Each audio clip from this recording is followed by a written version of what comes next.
സംസ്ഥാനത്തെ റേഷൻ വിതരണക്കാർ ഇന്നു മുതൽ പണിമുടക്കും. സർക്കാരിൽ നിന്നും മുഴുവൻ കുടിശ്ശികയും ലഭിക്കണമെന്ന ആവശ്യം ഉന്നയിച്ചാണ് പണിമുടക്ക് നടത്തുന്നത്.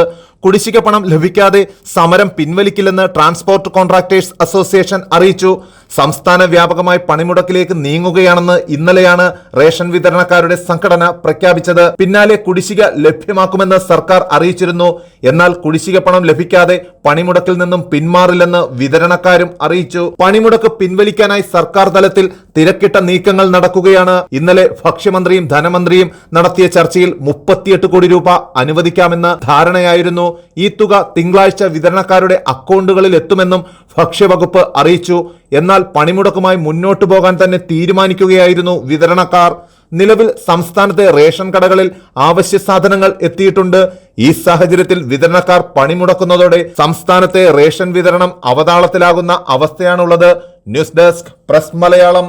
പവനേറുന്ന തങ്കമാണു നീ,